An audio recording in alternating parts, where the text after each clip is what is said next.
ये हम सभी के लिए, जिसको सुन करके हमारा कल्याण होगा। ऐसा तो नहीं कि केवल सिर्फ अपने लिए ही हम लोग करा रहे हैं, सुन रहे हैं, नहीं, पूरे संसारियों के लिए कि भाई भगवान की कृपा के बारे में लोग जाने, भगवान के स्वभाव के बारे में लोग जाने और सतमार्ग की ओर चले, धर्म कर्म करें। तो महाराज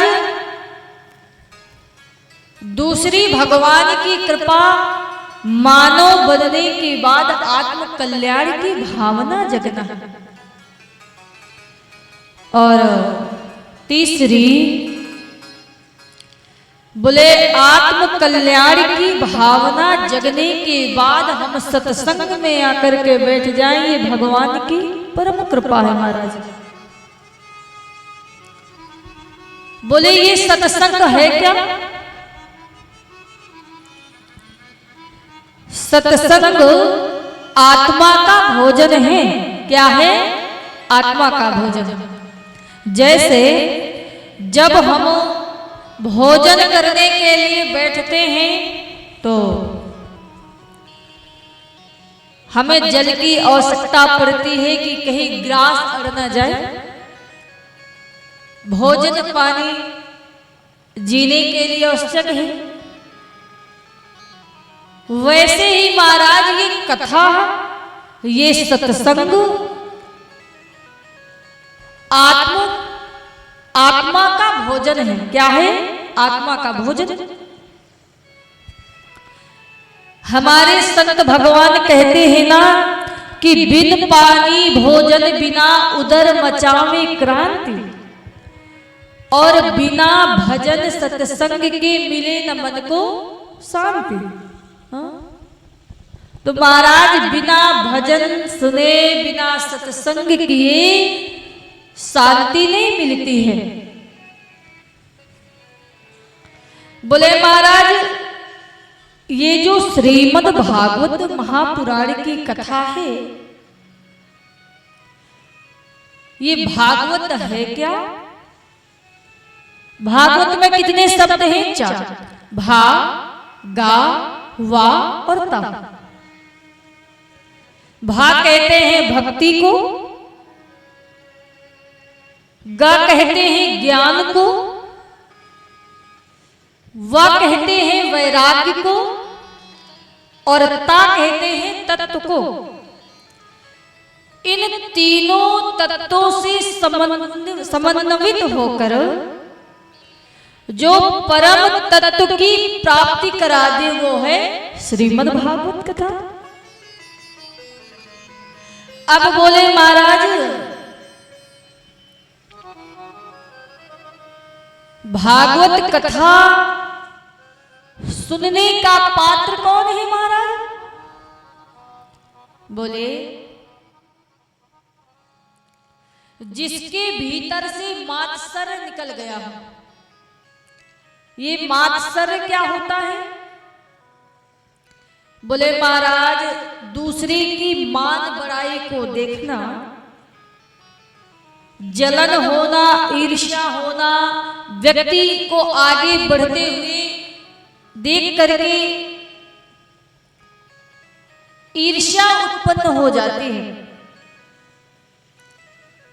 मात्सर और मच्छर में अंतर ये है कि भाई जो मच्छर काटेंगे तो उसके लिए मोर्टिन लगा लेंगे, मच्छरदानी लगा लेंगे तो बच जाएंगे। लेकिन जो अंदर का मात्सर होता है उससे कैसे बचेंगे? जैसे कभी कभी व्यक्ति इतना ज्यादा परेशान हो जाता है, टेंशन में आ जाता है, सब कुछ होता उसके पास, कोई कमी नहीं, रुपया पैसा सोना चांदी धन दौलत हीरा मोती सब कुछ भगवान की कृपा से चकाचक है, लेकिन फिर भी व्यक्ति को कोई ना कोई टेंशन अंदर से खाई जाती है। तो महाराज अंदर से सुकून व्यक्ति को नहीं मिलता है। व्यक्ति परेशान रहता है, उसको कोई चैन नहीं मिलता है। वो होता है महाराज मात्सर। और इस मात्सर से बचने के लिए यदि कोई साधन है, कोई उपाय है, तो वो है सत्संग। हरिओम। महाराज और जब हम सत्संग को सुनेंगे, कथा को सुनेंगे, तभी हमें आराम मिलेगा, संतोष मिलेगा और गोविंद की कृपा होगी। इसीलिए तो हमारे संत भगवान कहते हैं ना कि जितना हो सके व्यक्ति को ज्यादा से ज्यादा सत्संग करना चाहिए, कथा सुननी चाहिए। बिनु सत्संग विवेकी न होई, बिनु सत्संग विवेकी न होई, बिनु सत्संग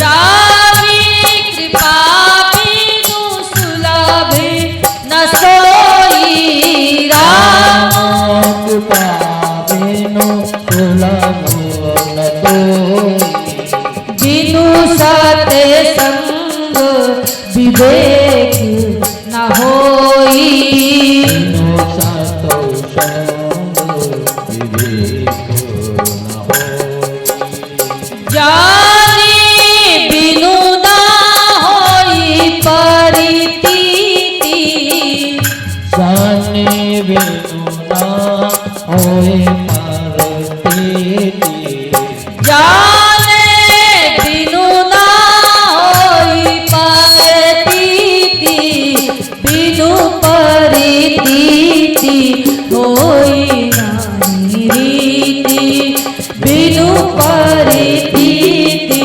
होई नाहि रीति, जाने बिनु ना होई परितीति।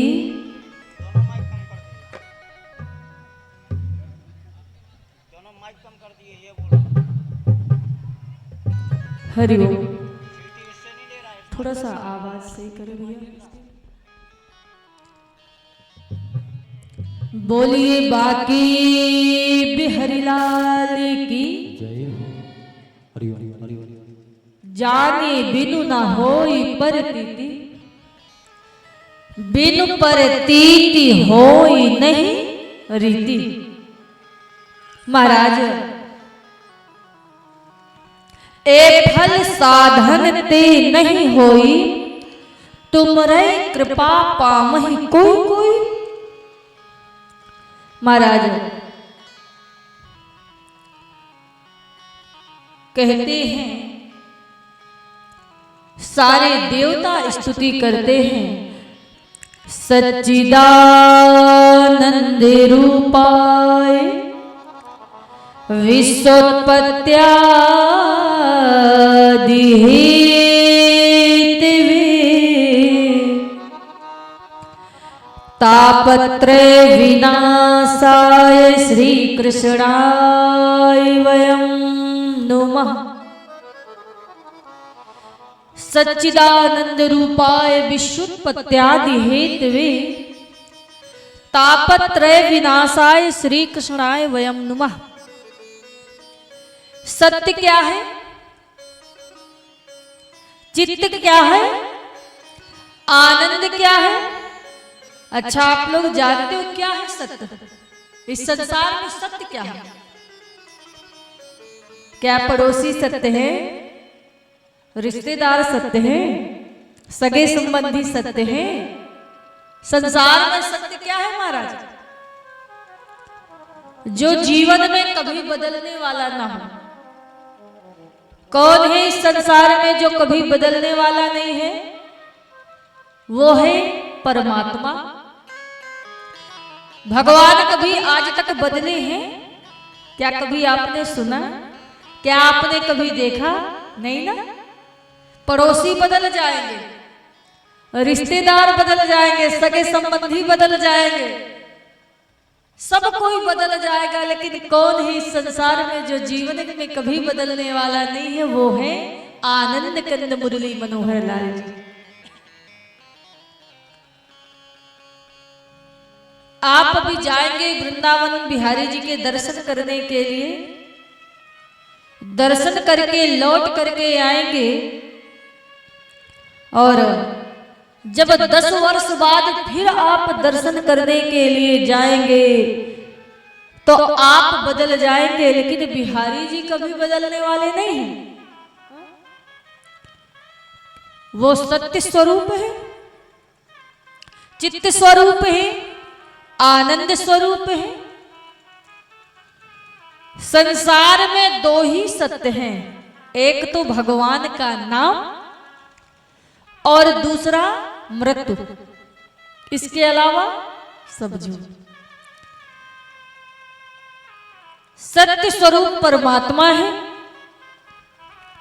अब चित्त क्या है? चित्त कहते हैं प्रकाश को।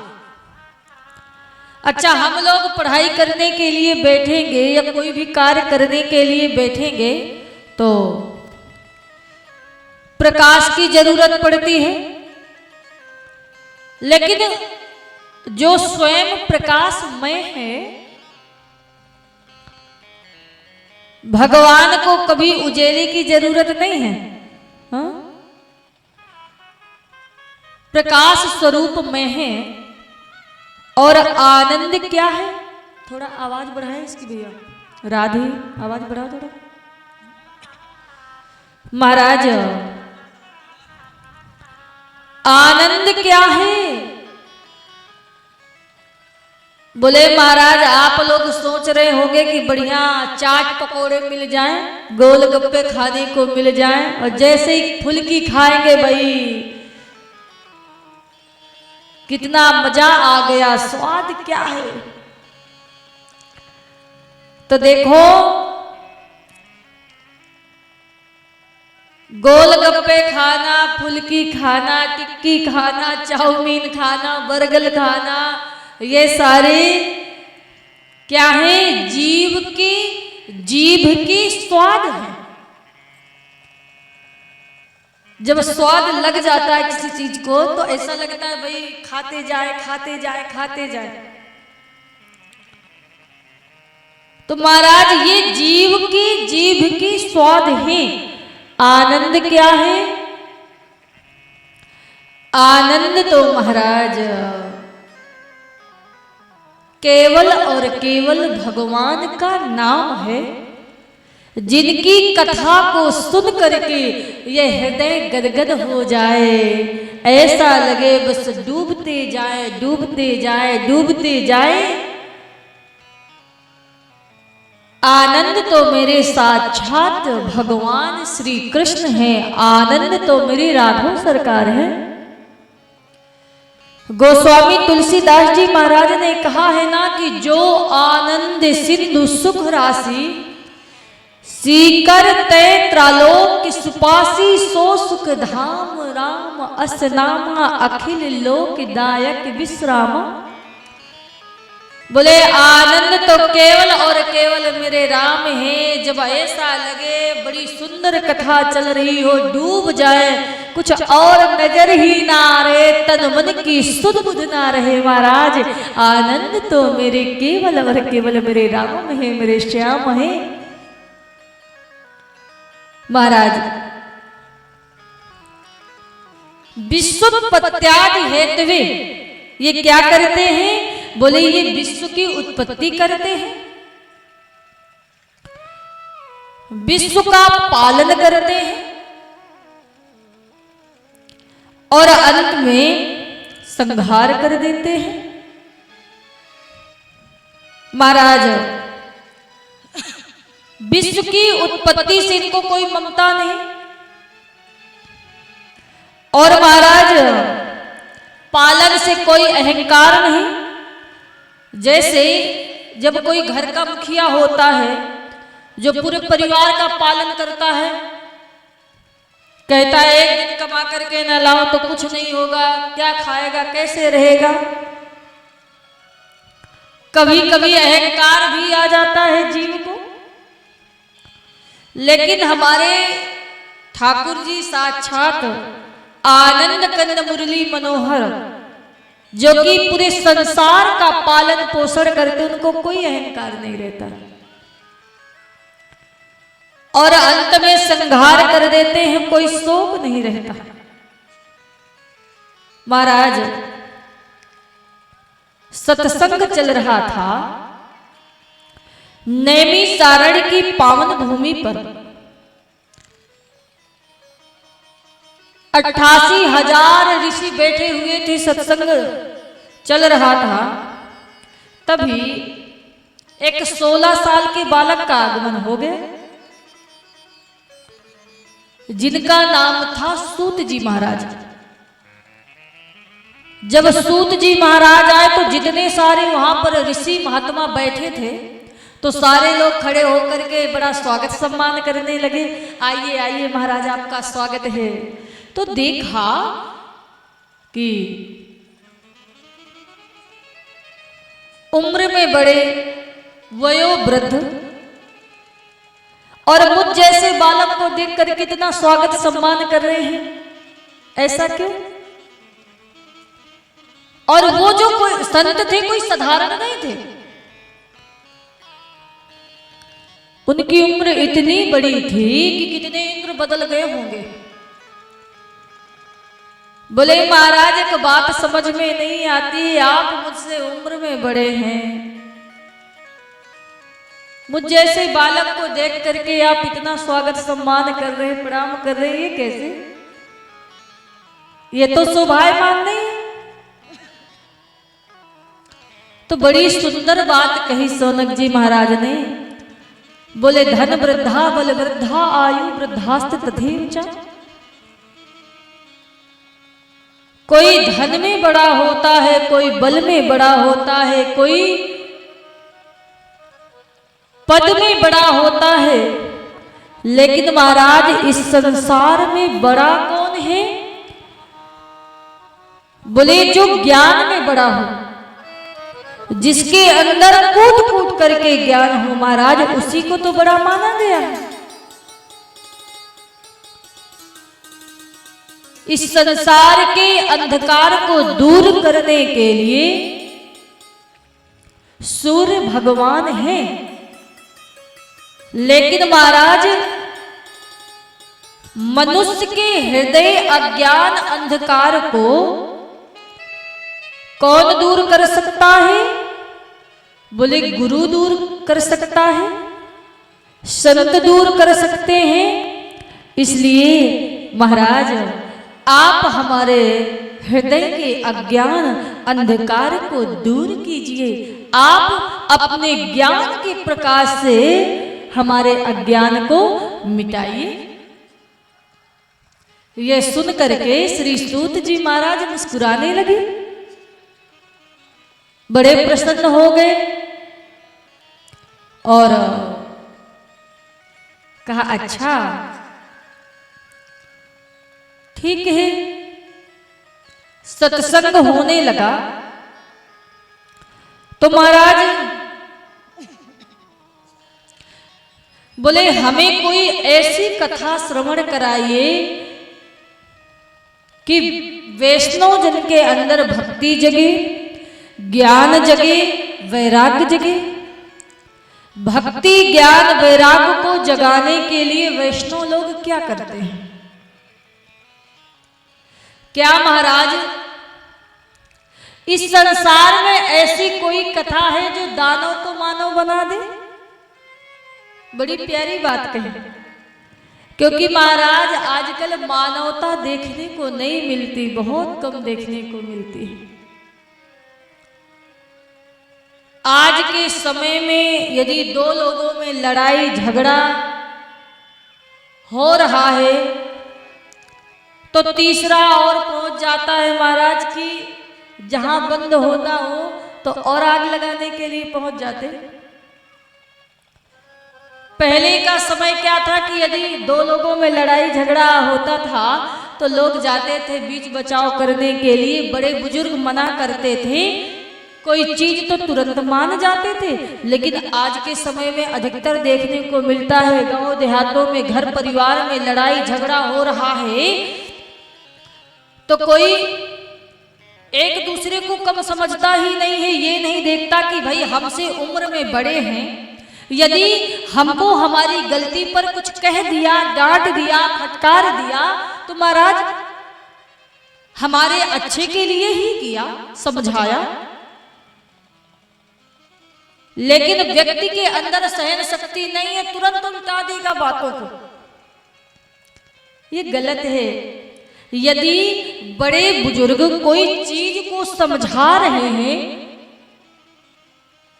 तो धर्म है, बच्चों का धर्म है, बहुओं का धर्म है कि देखो उनको जीवन का अनुभव है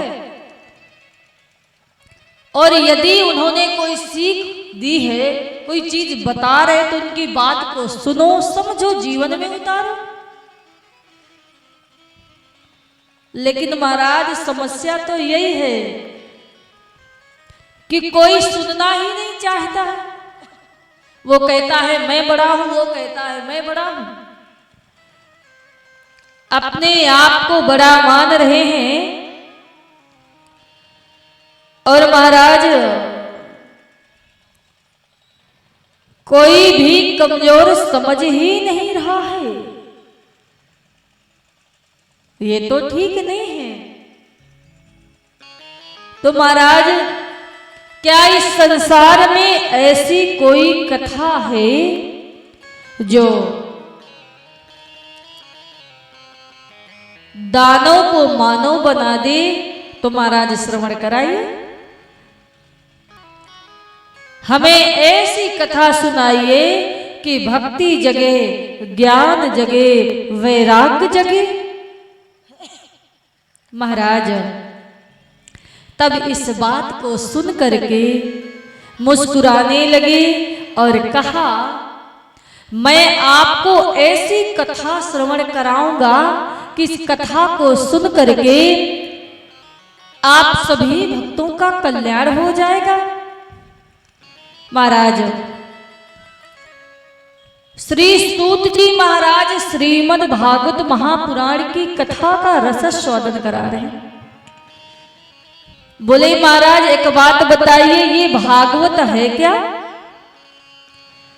और ये 7 दिन में सुनने की परंपरा कैसे प्रारंभ हुई? किसने सुनी सबसे पहले और किसने सुनाई? तब कहा श्री सूत जी महाराज ने एकदाहि विशालाय चत्वारि ऋषियो मला सत्संगाधि समायाता दादश सुतत्रे नारदम। महाराज कथम ब्रह्मादीन मुखा कुतश्चिन्तातुरो भवान् त्वरितं गम्यते कुत्र कुतश्चागमनं तवम्। महाराज एक बार की बात है, श्री नारद जी महाराज भ्रमण करते हुए जा रहे थे। हर जगह भ्रमण करते हुए गए, काशी गए, बनारस गए, नासिक गए, श्रीगंग गए, सेतुबंद गए, हरिद्वार गए, पुष्करम चा प्रयागम चा काशी गोदावरी तथा हरि क्षेत्रम कुरुक्षेत्रम श्रीरंग सेतुबंधनम। जब हर जगह भ्रमण किया कहीं पर मन में संतोष ही नहीं मिला, मन को शांति ही नहीं मिल रही है। रास्ते में दौड़ते हुए, भागते हुए, घबराए हुए चलते जा रहे तो मार्ग में 4 ऋषि मिल गए। सनक, सनंदन, सनातन, सनत कुमार जब उन्होंने देखा तो बड़े खुश हुए कि चलो, जैसे किसी भगवत संत को यदि कोई रसिक संत मिल जाते हैं, भगवान के भक्त मिल जाते हैं तो लगता है कि चलो अब कुछ देर सत्संग चलेगा। सो महाराज कुछ देर बैठ करके सत्संग करते हैं, लेकिन जैसे ही देखा नारद जी को भागते हुए, दौड़ते हुए, हाँफते हुए, घबराए हुए, ये देख करके कहा, अरे महाराज जी जरा ठहरिए ठहरिए ठहरिए, जरा रुकिए रुकिए रुकिए, आप कहाँ जा रहे हैं भागते दौड़ते हुए? क्या हो गया? ऐसा लग रहा है जैसे कि किसी व्यक्ति का धन चोरी हो गया हो और उस धन को पाने के लिए व्यक्ति बहुत ज्यादा परेशान हो रहा। महाराज आपका धन क्या है? आप तो ठहरे बाबा बैरागी। भाई संसारियों का धन चला जाए तो वो तो घबराएगा, परेशान होगा, रोता हुआ बिलखता हुआ जाएगा, ढूंढेगा चारों तरफ, लेकिन आप तो ठहरे संत ठहरे। आपका धन कहाँ चला गया? कौन सा आपका धन है जिसके लिए आप इतने घबराए परेशान हैं? तब श्री नारद जी महाराज बोले, कहा महाराज क्या बताएं, कुछ समझ नहीं आ रहा है। हम हर जगह गए भ्रमण करते हुए, हरिओम बोलिए बाकी बिहारी लाल की जय हो। महाराज थोड़ा आवाज को सही करे ना, डिस्टर्ब हो रहा भैया। बोली बाकी बिहारी लाल की जय हो। महाराज आज श्री नारद जी महाराज कहते हैं कि हम हर जगह गए, हरिद्वार गए, काशी गए, बनारस गए, नासिक गए, हर जगह जाने के बाद भी मन को शांति नहीं मिली। सोचा जरा संतों के पास जाएं, तो वहां पर गए, वहां पर देखते क्या है कि भाई संत भी जो जितने चमत्कारी हैं उतने ही माने जाते हैं। पहले का समय क्या था, जितने विरक्त थे महाराज इतने पूजे जाते थे। आजकल जितने वैभवशाली होते हैं, चमत्कारी होते, उतने पूजे जाते। दूसरी बात कही, बोले महाराज मैंने सोचा कि जरा जाऊं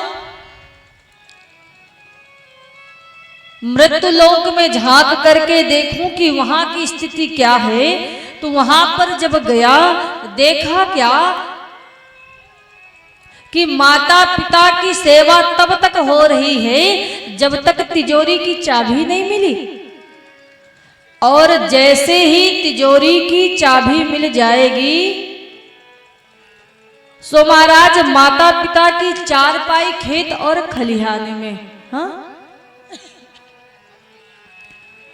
ये स्थिति देखी तो ये देख करके महाराज मन बड़ा अशांत हुआ। क्या करें, कुछ समझ नहीं आ रहा है। सबसे ज्यादा यही दुख है, कष्ट है।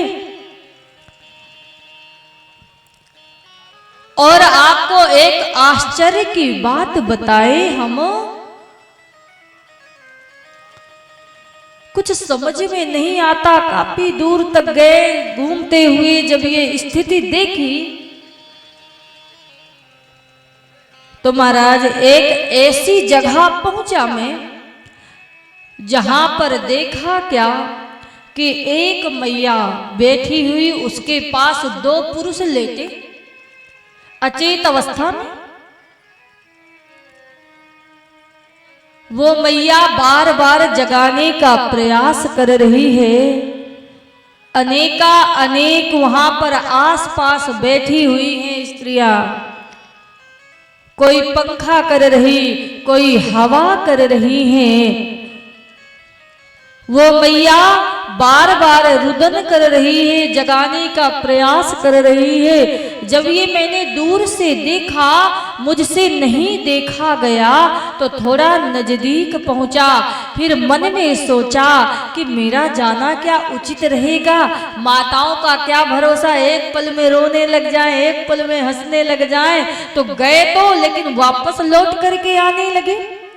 आवाज सही करो ना, ये शेष की आ रही, सही करो इसको।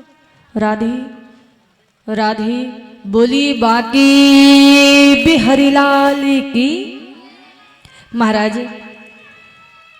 जैसे ही जब मैं नजदीक गया और देख करके वापस आने लगा, तो वो मैया ने कहा, भो भो साधो क्षणं तिष्ठ मच्चिन्तामपि नासा दर्शनं तो लोकस्य सर्वथा हरं परम। महाराज आप जैसे संतों के दर्शन मात्र से ही जीव का कल्याण हो जाता है। आप हमारा भी दुख दूर कीजिए। बोले क्या हो गया देवी जी, आप कौन हैं, कहां से आई हैं, आपके दुख का कारण क्या है? बोली मेरा नाम है भक्ति, द्रविड़ देश से आई हुई हूँ, कर्नाटक में बढ़ी पली हूँ। कई जगह तो मेरा बड़ा सम्मान हुआ, कुछ जगह गुजरात इत्यादि में यहाँ से आई मैं, कुछ जगह पखंडियों ने अंग भंग कर दिया है। वहां से जब मैं चल करके आई, जब से वृंदावन धाम आई हूँ, तो वहां पर तो मैं तरुण हो गई हूँ। लेकिन ये जो मेरे पुत्र है ना, ये पुत्र जर्जर अवस्था में है। इनको बार बार जगाने का प्रयास कर रही है, तो जग ही नहीं रही। बोले ये कुछ समझ में नहीं आ रहा है, ऐसा क्यों हो रहा है? तो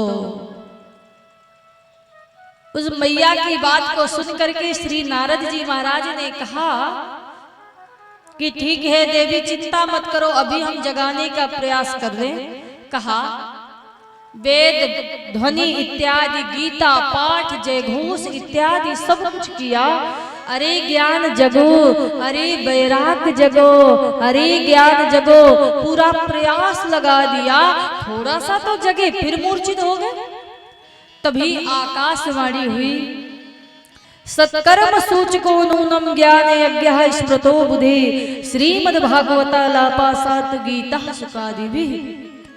बोले जब तक आप सत्कर्म नहीं करेंगे, तब तक संतोष होने वाला नहीं है। बोले महाराज तब से मैं हर जगह गया ये ढूंढते हुए कि ये सत्कर्म है क्या, ये नहीं समझ में आ रहा है कि सत्कर्म क्या है। तब ऋषियों ने कहा महाराज ये सत्कर्म कोई और नहीं, ये श्रीमद् भागवत महापुराण ही है। जब तक आप श्रीमद् भागवत महापुराण की कथा नहीं कहेंगे, नहीं सुनेंगे, भक्ति ज्ञान वैराग, तब तक वो जगने वाले नहीं हैं। बोले महाराज तब तो आप ऐसा कीजिए कि आप ही हमको श्रीमद् भागवत महापुराण की कथा का रसास्वादन करा दीजिए। कहा ठीक है, बढ़िया 4 वेदी बनाई हैं, चारों ऋषि बैठ गए हैं, सुंदर सी कथा होने लगी है। जैसे ही कथा प्रारंभ हुई, दूर दराज से सभी महात्मागण आए हुए हैं महाराज। आज कह रहे हैं सुंदर सी कथा चलने लगी। हो ब्रज के नंदलाला राधा जी के सावरिया सब दुख दूर भये जब तेरा नाम लिया। ओ ब्रज के नंदलाला राधा जी के सावरिया सब दुख दूर भये जब तेरा नाम लिया। सब दुख दूर हुए जब तेरा नाम लिया। हो ब्रज की नंदलाला राधा जी के सावरिया सब दुख दूरी भये जब तेरा नाम लिया। सब दुख दूर हुए जब तेरा नाम लिया। हरि बोल।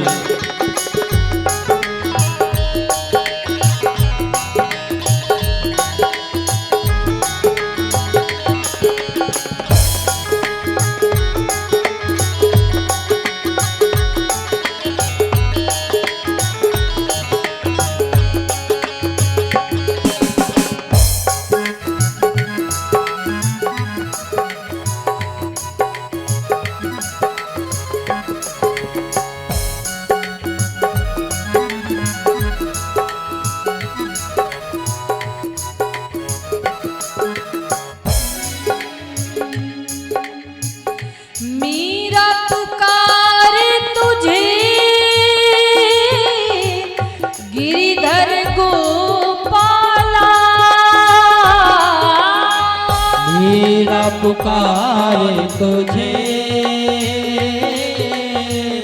गिरधर गोपाला। बन गया अमृत तुझे विष का भरा प्याला। बन गया मृत में विष का भरा प्याला। कौन मिटाए उसे जय हो जिसे तूने थाम लिया। सब दुख दूर हुए जब तेरा नाम लिया। सब दुख दूर हुए जब तेरा नाम लिया। हो ब्रज की नंदलाला राधा जी के सावरिया सब दुख दूर हुए जब तेरा नाम लिया। सब दुख दूर हुए जब तेरा नाम लिया।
नैनों में श्याम बसे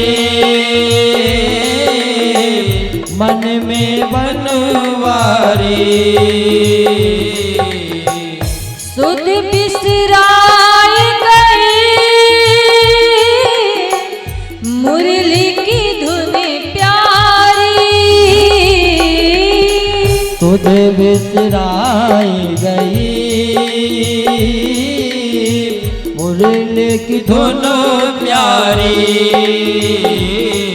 ओ मेरा मन मंदिर में मेरा सिर रचाऊं प्रभु सब दुख दूरी हुए जब तेरो नाम लिया सब दुख दूर हुए जब तेरा नाम लिया। ओ ब्रज की नंद लाला राधा जी के सांवरिया सब दुख दूरे हुए जब तेरा नाम लिया सब दुख दूर हुए जब तेरा नाम लिया। हो जब तेरा नाम लिया हो जब तेरा नाम लिया। बोलिए बाकी बिहारी लाल की जय हो। एक बार बोलिए ना राधे राधे। राधे वृंदावन को जाना है तो राधे राधे कहना जोर लगा करके बोलिए राधे राधे।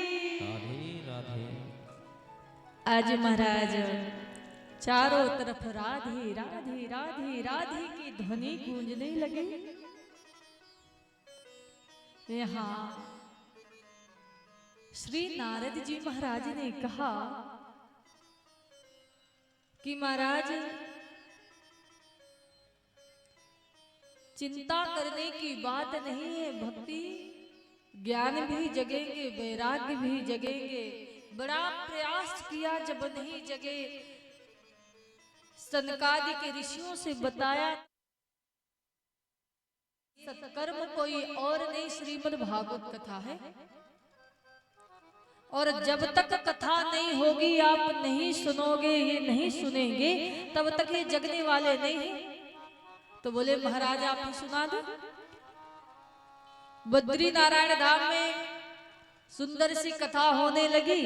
दूर दराज से जितने संतों को पता चला भीड़ लग गई, भगे दौड़े चले आए, दिव्य कथा होने लगी और देखते देखते देखते देखते ही महाराज उसी समय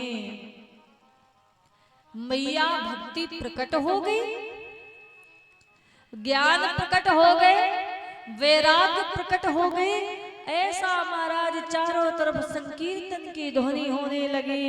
राधे राधे राधे राधे राधे राधे राधे राधे चारों तरफ होने लगी। महाराज उद्धव जी प्रकट हो गए, प्रहलाद जी प्रकट हो गए, ध्रुव जी महाराज प्रकट हो गए। किसी ने ले लिया मृदंग ले लिया, किसी ने तानपुरा ले लिया। चारों तरफ ध्वनि होने लगी श्री कृष्ण गोविंद हरे मुरारे हे नाथ नारायण वासुदेव। महाराज ये देख करके आश्चर्य में हो गए और कहा जय हो भक्ति मैया की, जय हो भागवत महापुराण की। आज इस कथा को सुन करके भक्ति का भी कल्याण हुआ, ज्ञान का भी कल्याण हुआ, वैराग्य का भी कल्याण हुआ, वो भी जगे। महाराज नारद जी महाराज ने जब देखा जय जयकार किया, बोलिए भागवत महापुराण की। महाराज बोले जय हो भागवत महापुराण की।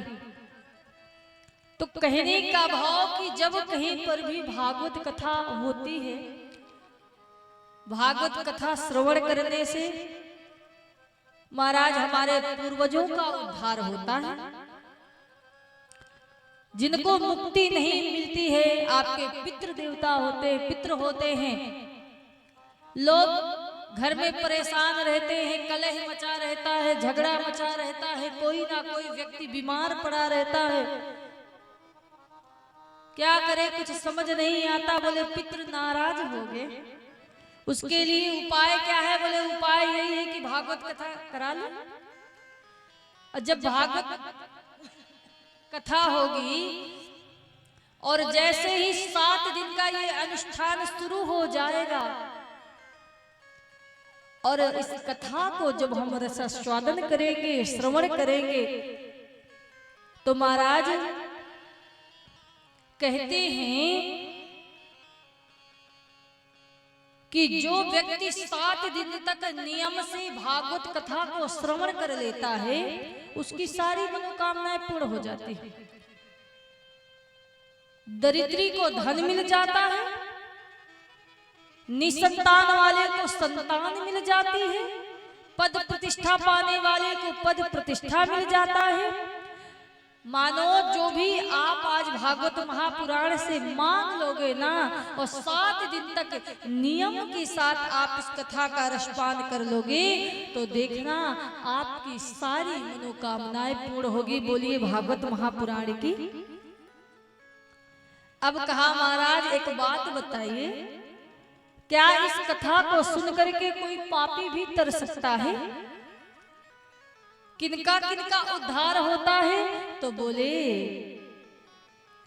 कि जो आप पापी की बात कर रहे हैं, कोई कितना भी बड़ा पापी क्यों ना हो, यदि वो भागवत कथा को सुन लेगा उसको मुक्ति मिल जाएगी।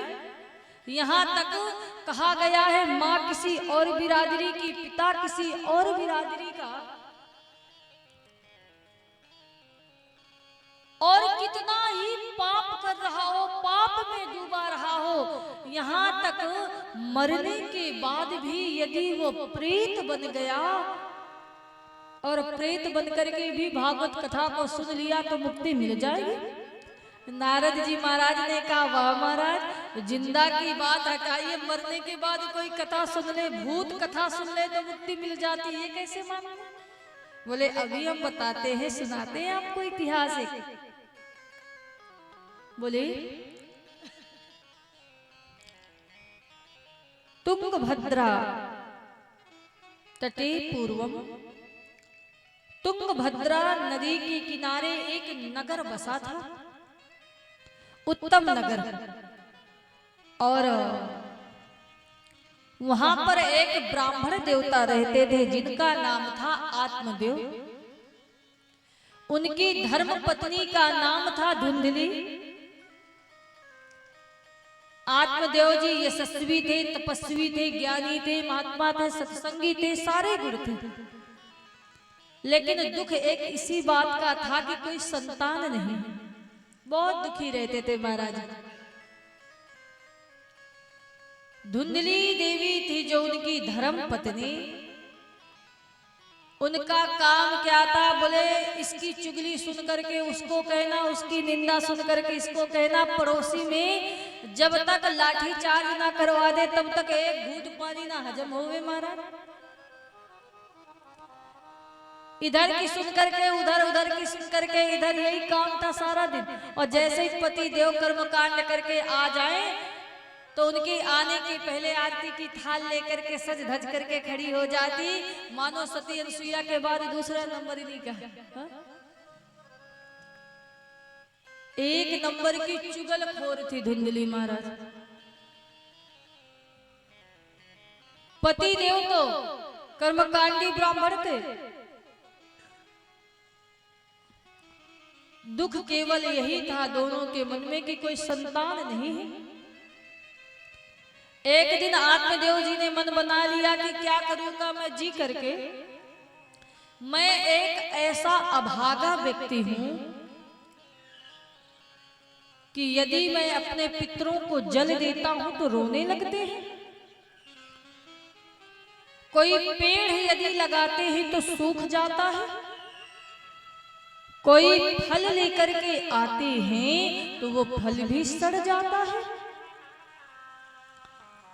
एक गाय बंधी है वो भी बांझ है, क्या करे कुछ समझ नहीं आ रहा, मेरा तो जीवन ही बेकार है, जी करके मैं क्या करूंगा।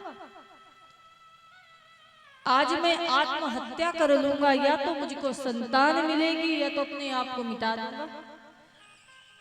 ये प्रण करके जैसे ही निकल गए, चलते गए जंगल की ओर रोते हुए, तो संत भगवान ने देखा दूर से, तो लगा कि भगवान की लगता है कृपा हो गई, तभी ये रुदन करते हुए, दौड़ते हुए, हाँफते हुए जा रहे हैं। अरे महाराज जरा रुकिए रुकिए, ठहरिए ठहरिए, आप जैसे संतों के दर्शन मात्र से ही जीव का कल्याण हो जाता है, मेरा भी दुख दूर कीजिए। यहां जैसे ही आत्मदेव जी महाराज रोते हुए गए, संत भगवान ने देखा तो संत भगवान के सामने आत्मदेव रोने लगे और कहा, महाराज मेरा सबसे बड़ा दुख ये है कि कोई संतान नहीं है, मुझे संतान दे दीजिए।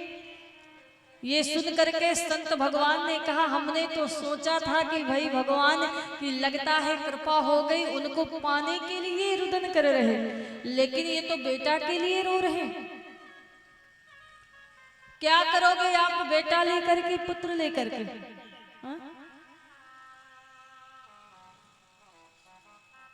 बेटा बेटी की चाह में व्यक्ति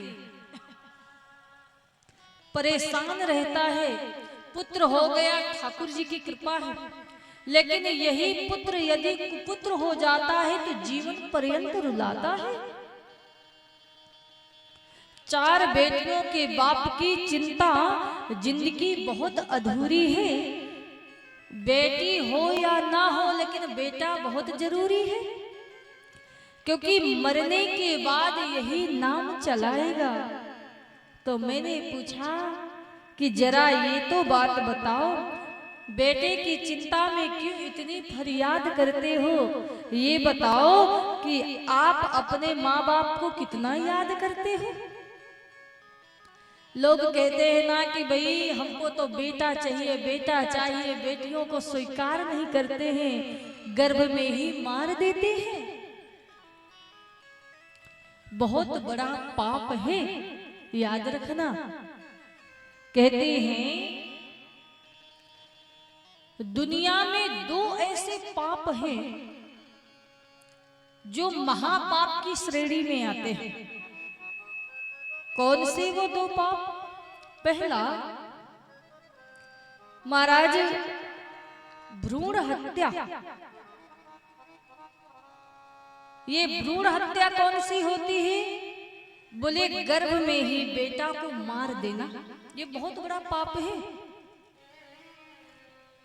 लोग पहले जाते हैं डॉक्टर के पास, दिखाते हैं बेटा है कि बेटी है। यदि बेटी है तो महाराज उसको संसार में नहीं आने देंगे, बेटा होगा तब तो बहुत खुशी की बात है। गर्भ को ही गिरा देते हैं, ये महापाप है, याद रखना। जानबूझ करके ऐसा कार्य करना ये बहुत बड़ा अपराध है, बहुत बड़ा पाप है। गर्भ में ही हत्या करना। और दूसरा, कहते हैं किसी के प्रति कृतज्ञता ज्ञापन करना। मानो जैसे कोई व्यक्ति जिन्होंने हमारे लिए बहुत कुछ किया, हमारे बुरे समय में मदद किया, हर दुख में साथ खड़ा रहा, दुख आने के पहले ही वो मदद करने के लिए आ गया। और आज ठाकुर जी की कृपा से जब दुख दूर हो गया, धनवान हो गए, वैभवशाली हो गए, प्रगतिशील हो गए, संपन्न हो गए, जब बहुत सुख आ गया सुख आने के बाद उस व्यक्ति का त्याग करना ये महापाप है, ये अपराध है। महाराज, ये दो अपराध ऐसे होते हैं, दो पाप ऐसे होते हैं जो महापाप की श्रेणी में आते हैं। लोग गंगा स्नान करने के लिए जाते हैं कि महाराज जितने सारे हमारे पाप हैं वो सारे पाप नष्ट हो जाएंगे। जब हम गंगा जी स्नान कर लेंगे, यमुना जी स्नान कर लेंगे तो हमारे सारे पाप नष्ट हो जाएंगे। लेकिन सबसे बड़ा अपराध क्या करते हैं, कैसे नष्ट हो जाएंगे? अपराध ये बन जाता है कि बिना स्नान किए ही पहुंच जाते हैं गंगा स्नान करने के लिए। वही वस्त्र पहने हुए अपवित्र अवस्था में हैं, गंगा जी यमुना जी स्नान करने के लिए चले गए तो महाराज इससे हमारे पाप नष्ट नहीं होते हैं। अपवित्र अवस्था में बिना स्नान किए हुए गंगा स्नान करने में पाप और चढ़ते हैं महाराज, लदते हैं। जब भी हम स्नान करने के लिए जाएं या कोई तीर्थ यात्रा में जाएं, गंगा स्नान करने के लिए या प्रयाग में जाएं या काशी में जाएं, कहीं पर भी तो हमेशा याद रखना, स्नान ध्यान करके नए वस्त्र पहन करके पवित्र अवस्था में जाना है, तिलक इत्यादि लगा करके जाना है, फिर जा करके गंगा जी में स्नान करो, यमुना जी में स्नान करो। क्योंकि महाराज वो भी एक मंदिर है।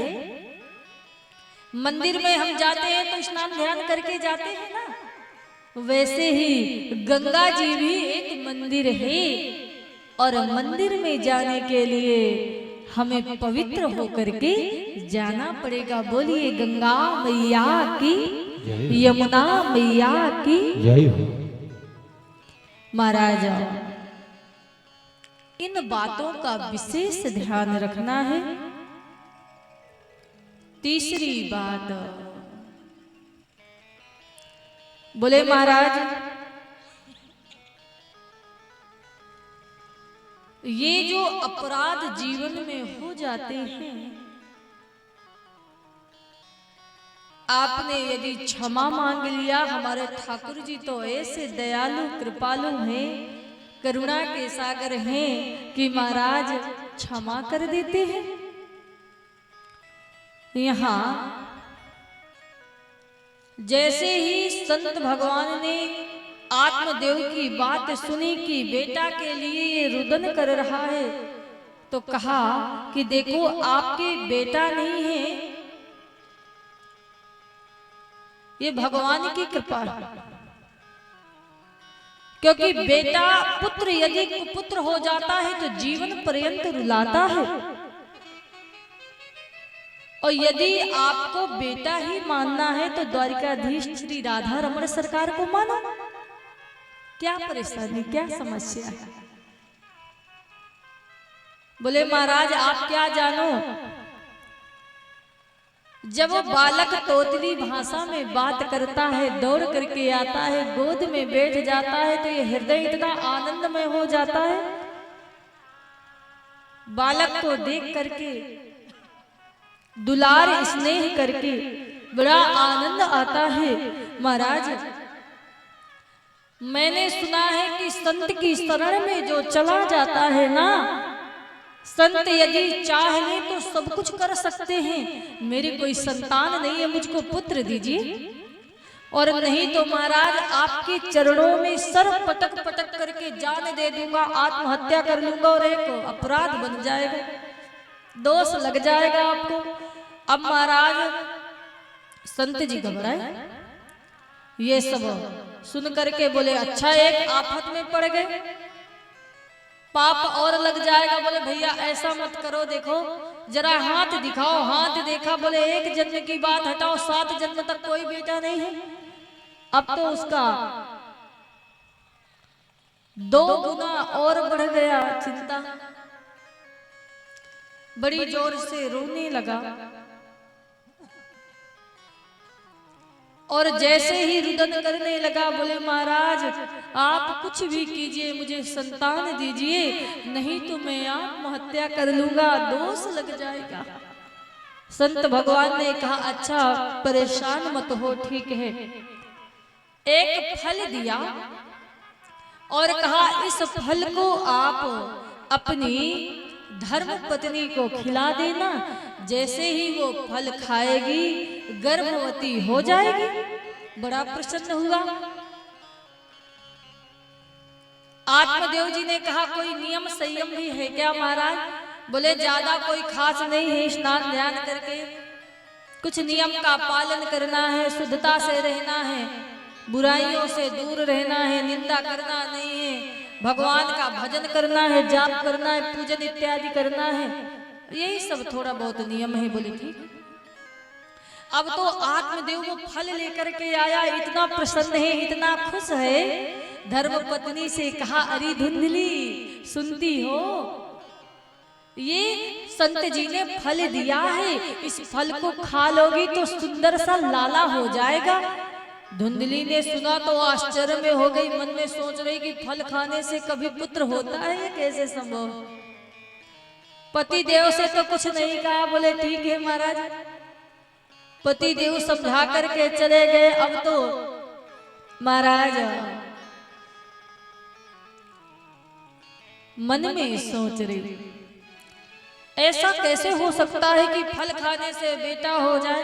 कुछ देर बाद पड़ोसन आई तो पड़ोसन ने कहा अरे धुंधली क्या बात है, कौन सी चिंता में खोई हुई हो, क्या हो गया है?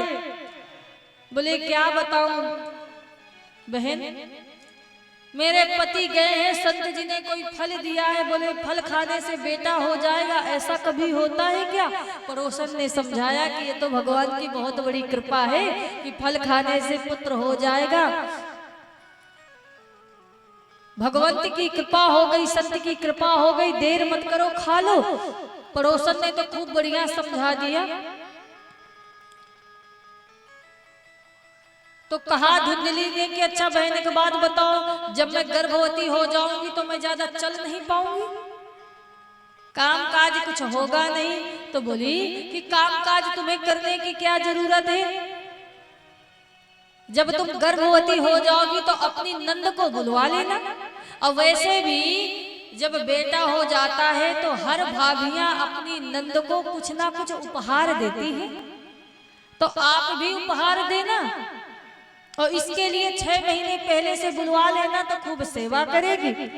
बोले अच्छा वो सब तो ठीक है, लेकिन एक बात बताओ, जब मैं गर्भवती हो जाऊंगी पेट बड़ा हो जाएगा तो ज्यादा चल नहीं पाऊंगी, और कहीं घर में यदि कोई चोर आ गया तो भगूंगी कैसे?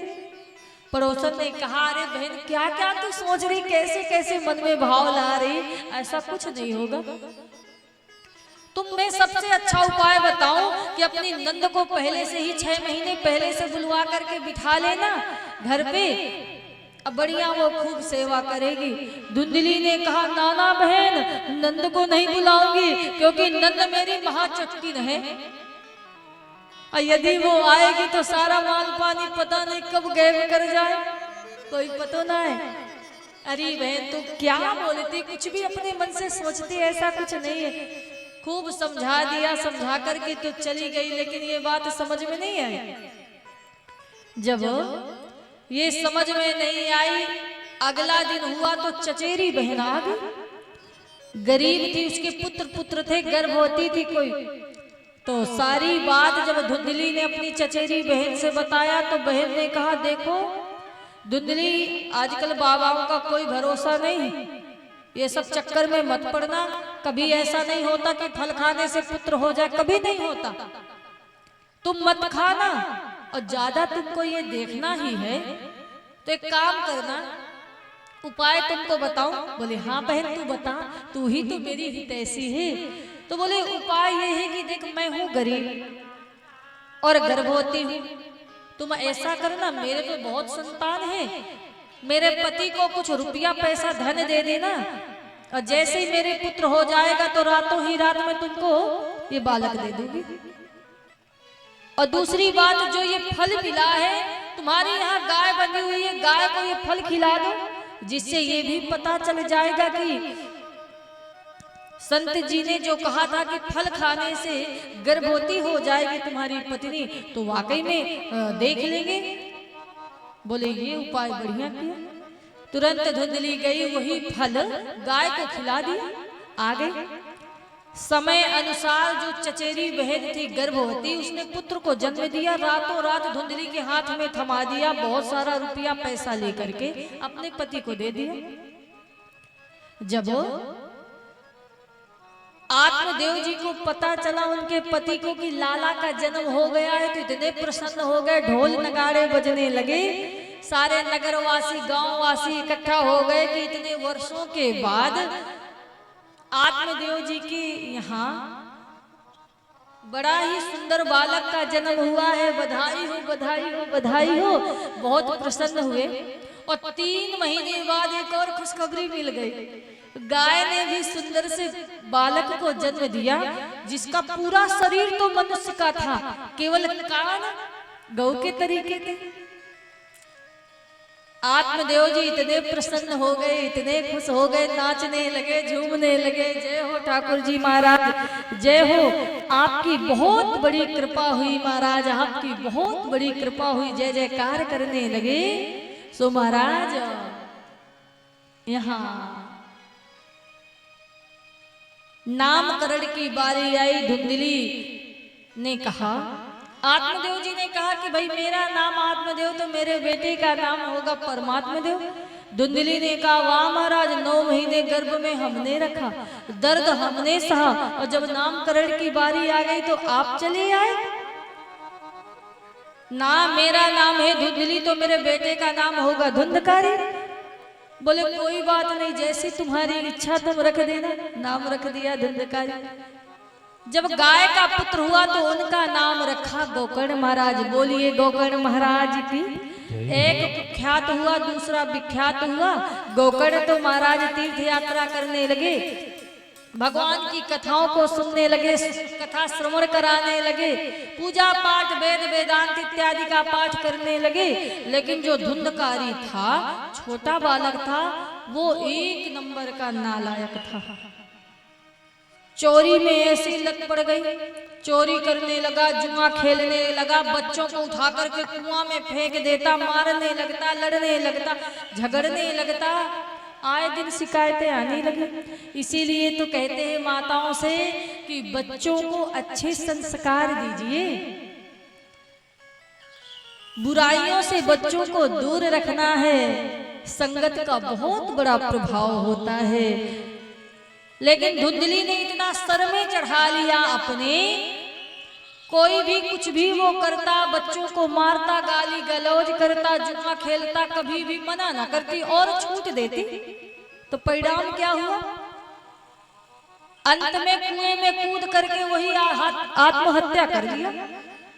जितना सारा धन था, सारा धन उड़ा दिया खाने पीने में। आत्मदेव जी थे, वो भी बेचारे परेशान हो गए, मरने के लिए जा रहे थे। गोकर्ण महाराज ने समझाया, पिताजी आपने धन को अपना माना, धन रुला रहा है, बेटे को अपना माना, बेटा रुला रहा है। यदि आपने भगवान को अपना माना होता तो फिर रोने की जरूरत नहीं थी, प्रसन्न रहते हमेशा। ऐसा ज्ञान दिया कि महाराज वो भी ऐसा वैराग्य हुआ, भगवान का भजन करने लगे और भगवत धाम गए। यहाँ गोकर्ण महाराज चले गए तीर्थ यात्रा करने के लिए। समय अनुसार वही धुंधकारी 5-5 वैश्याओं को घर में बुला लिया, नचाने लगा। जितना सारा धन था, सारा धन हजम कर दिया। एक दिन वैश्याओं ने मन में विचार बनाया कि राजा को यदि खबर मिल जाएगी तो इसको तो सजा मिलेगी, इसके साथ साथ हमको भी सजा मिलेगी। तो इसी का काम तमाम कर दे। खूब मदिरा पिलाई, चारों तरफ से बांध दिया, गला दबाने लगे बड़ी जोर से। जब वो नहीं मरा तो आग के अंगारे लेकर के मुंह में ठूस ठूस करके मार दिया और उसको जमीन में लेकर के बोरे में भर के गाड़ दिया। जब ये बात पता चली गोकर्ण महाराज जी को तो गया जी में जाकर के पिंडदान किया। एक दिन की बात है, जब वापस लौट करके आए, शाम का समय है, जैसे ही रात्रि में प्रवेश करने लगे तो वही धुंधकारी कभी भैंसे के रूप में प्रकट हो जाता, कभी रोने लगता, कभी लुप्त हो जाता। तो गोकर्ण महाराज ने जब ये देखा तो कहा कि भाई कुछ समझ में नहीं आ रहा है, ये है कौन, बोलता क्यों नहीं। तब अभिमंत्रित जल के छींटे जिसे ही डाला कि महाराज वो बोलने लगा। कौन हो तुम? बोले भैया मैं आपका भाई हूँ धुंधकारी। बोले धुंधकारी तुम यहाँ? भैया मुझे मुक्ति नहीं मिल रही है, कुछ उपाय करो कि मुक्ति मिल जाए। तो कहा गया जी में जाकर के हमने तो पिंडदान कर दिया है, श्राद्ध करा दिया, आपको मुक्ति नहीं मिली? ऐसे कैसे नहीं मिली, क्यों नहीं मिली? बोले मैं ऐसा पापी हूँ, एक नहीं आप कितने भी जाकर के श्राद्ध कीजिए मुक्ति मिलने वाली नहीं है। क्यों नहीं मुक्ति मिली? जब गया जी में जाकर के श्राद्ध किया तो महाराज कहते हैं कि जो माँ का अपमान करता है, पिता का अपमान करता है, इतना बड़ा पापी था, जीते जी वो प्रेत था धुंधकारी। माँ को आत्महत्या करने के लिए मजबूर कर दिया, पिता को मार दिया जाकर के, वो भी इसके दुख के कारण मर गए। और इसके बाद चाहे कि उद्धार हो जाए, मोक्ष मिल जाए, तो नहीं होने वाला। बोले महाराज बार बार श्राद्ध किया, मुक्ति नहीं मिली। दूसरी बात कहते हैं गोत्र गलत था, क्योंकि उनकी संतान तो थी नहीं आत्मदेव जी की। इसीलिए तो कहते हैं जब पूजन में बैठते हैं लोग तो ब्राह्मण देवता कहते हैं कि भाई अपना गोत्र बताइए, संकल्प होता है। महाराज बड़ा प्रयास किया, तब कहा गोकर्ण महाराज ने कि ऐसे इनका उद्धार नहीं हो रहा है, चिंता मत करो भैया, मैं कुछ उपाय करता हूँ। सबसे पूछा, संत महात्माओं ने जब जवाब नहीं दे पाए हैं तब अंत में सूर्य भगवान का आवाहन किया। सूर्य भगवान प्रकट हो गए। श्रीमद् भागवतान मुक्ति सप्ताहम वाचनम करुण। बोले जब तक श्रीमद् भागवत महापुराण की कथा नहीं होगी तब तक कल्याण होने वाला नहीं है। बोले महाराज आप ही कथा सुनाओ। दिव्य कथा चलने लगी, सारे लोग बैठ गए, सुंदर सी कथा होने लगी। जैसे ही पहले दिन की कथा हुई, आया वहां से धुंधकारी, जगह ढूंढ रहा है कहां पर बैठूं। एक बांस गड़ा था 7 गांठ वाला, वहीं पर जाकर के प्रवेश कर गया। पहले दिन की कथा हुई, पहली गांठ हुई, फूटी। इस तरह से 7वें दिन की कथा का विश्राम हुई, 7 गांठ फूट गई। दिव्य विमान आया, भगवान के पार्षद आए, उसको बिठा करके भगवत धाम ले गए। बोलिए भागवत महापुराण की, राधा रमण सरकार की जय हो। महाराज इसलिए ये कोई पेटी नहीं, ये साक्षात भगवान का वामांगमय प्रतिमूर्ति श्रीमद् भागवत महापुराण है, जिसको सुनने से सबका कल्याण होता है। आज सारे लोग भगवत धाम की ओर गए। यही कहा महाराज कथा तो सबने सुनी है, केवल विमान केवल धुंधकारी के लिए ही आया। बोले इन्होंने ध्यान से कथा श्रवण किया। तब कहा कि चिंता करने की बात नहीं, अगली बार फिर से कथा होगी, सबके लिए विमान आएगा। लोगों को समझाया गोकर्ण महाराज ने, अगली बार फिर कथा हुई, सबके लिए विमान आए और सबका कल्याण हुआ। बोलिए भागवत महापुराण की। आइए यहीं से वाणी का विराम है। 2 बार भगवत नाम संकीर्तन, बड़ा ही सुंदर दिव्य आप सभी रामलीला का दर्शन करेंगे। श्री धाम अयोध्या धाम से आए हुए सुंदर सुंदर दिव्य झांकियों का आप सभी लोग दर्शन करेंगे। 2 बार भगवत नाम संकीर्तन सारे लोग मिलकर के गाएंगे। श्री कृष्ण गोविंद हरे मुरारी, हे नाथ नारायण वासुदेवा। श्री कृष्ण गोविंद हरे मुरारी, हे नाथ नारायण वासुदेवा। हो अच्युतम केशवम कृष्ण दामोदरम, अच्युतम केशवम कृष्ण दामोदरम। राम नारायणम जानकी वल्लभम, राम नारायणम जानकी वल्लभम। लोग कहते हैं भगवान आते नहीं, लोग कहते हैं भगवान आते नहीं। हो कोई मीरा के जैसे बुलाते नहीं, कोई मीरा के जैसे बुलाते नहीं। अच्युतम केशवम कृष्ण दामोदरम, अच्युतम शिवम कृष्ण दामोदरम। ओ राम नारायणम जानकी वल्लभम। बोलिए बाकी बिहारी लाल की, राधा रमण सरकार की, लक्ष्मी नारायण भगवान की, आज के आनंद की। जय जय श्री राधे, जय जय श्री राधे श्याम। सभी लोग अपने स्थान पर खड़े हो जाएं और सारे लोग आरती करेंगे।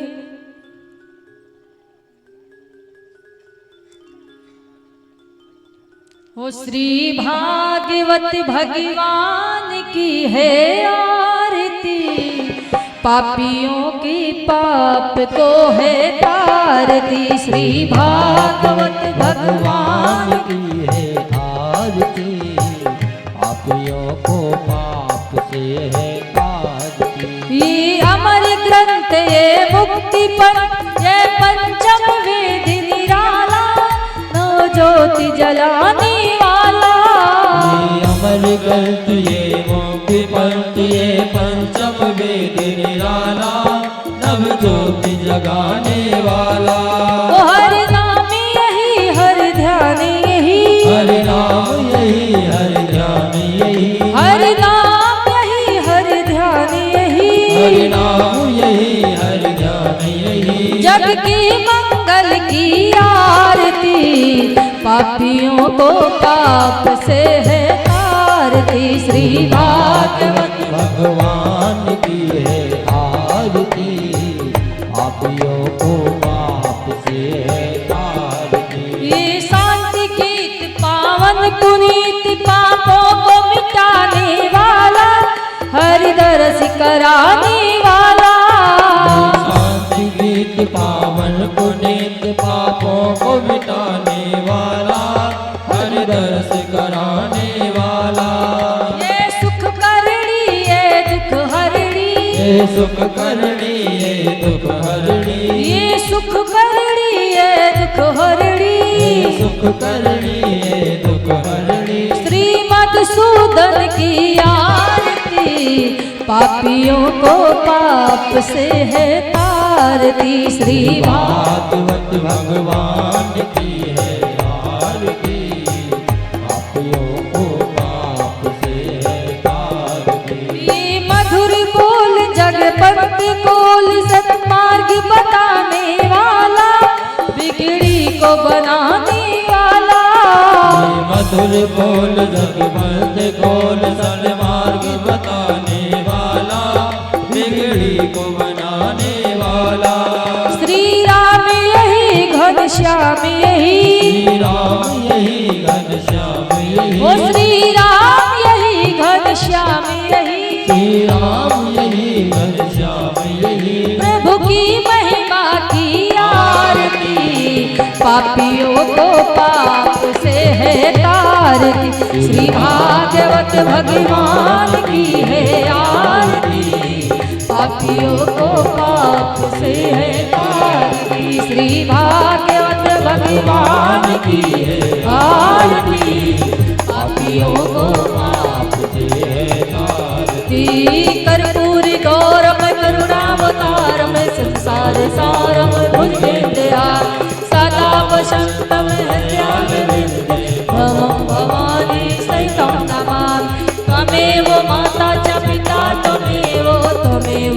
सिंधु च सखा त्वमेव विद्या द्रविणं त्वमेव सर्वं मम देवो देव। जलेन शीतले कर्णं पुष्पै देवाधिवन्दनम् आरोग्यार्थे आत्माभिवन्दनम्। हाथ में पुष्प लेकर के पुष्पांजलि करेंगे। हाथ में फूल ले लीजिए, पुष्पांजलि देंगे। ओम स्वस्ति हरि ओम जजनेन जजमाय जयन्त देवास्तानि धर्माणि प्रथमान्यसन्नो ते हनकं महिमानः सचन्द्र यत्र पूर्वे साध्याः सन्ति देवा। हरि ओम एकदन्ताय विद्महे वक्रतुण्डाय धीमहि तन्नो दन्ति प्रचोदयात्। हरि ओम नन्दनन्दनाय विद्महे यशोदानन्दनाय धीमहि तन्नो कृष्णः प्रचोदयात्। सीवन्ति कावकुलचम्पकपाटलब्जे पुण्णागजातिकरवीररसालपुष्पै विल्लप्रबालतुलसीदलमञ्जरीभिस्त्वां पूजयामि जगदीश्वर मे प्रसीद। नानासुगन्धिपुष्पाणि यथा कालोद्भवानि च पुष्पाञ्जलिर्मया दत्तो गृहाणां परमेश्वर। सब कुछ दीना आपने